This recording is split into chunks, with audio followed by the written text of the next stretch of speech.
Good morning, Bayatisens! Meron tayong jewelry of the day! So, tingnan nyo ako ha. Magpapalit muna ako ng alahas. Paswerte tayo.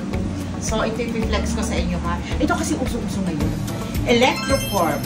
Okay? So, gusto ko to kasi yung personality ko kasi medyo chunky. Gaya ko lang ganun. So, etong hikaw na to, ito paborito ko to. Ito uso ngayon. Nako.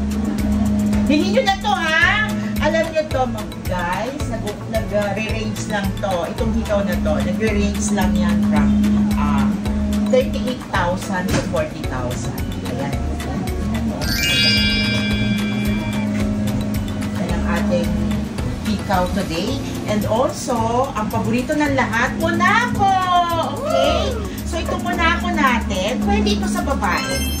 And pwede rin siya sa lalaki. So, Bayatisens ha. Alam kong gustong-gusto nyo itong Monaco, kaya ito yung susuotin ko ngayong Monday. Kasi swerte tayo ngayon. So, tingnan nyo. So, this one is, 18 inches. So, try ako ng 18 inches. Pasuyop eh. Mag-Monaco tayo ngayon, ha? Kasi gusto ko, maliit kasi ako, kaya gusto ko talaga medyo mga chunky yung mga pinagsususuot ko.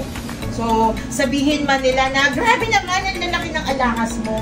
So, kailangan pag medyo maliit na kasi, hindi lahat pitit. So, palakihin naman natin ang ating alahas. Oh, grabe. Monaco natin, yan yung aking susuotin ngayon.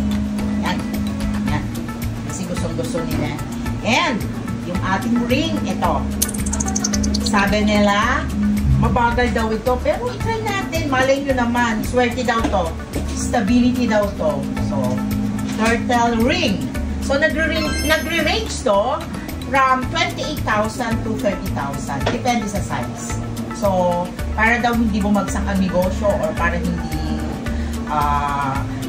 up and down ang ating mga negosyo, pampaswerte daw to. So, happy Monday!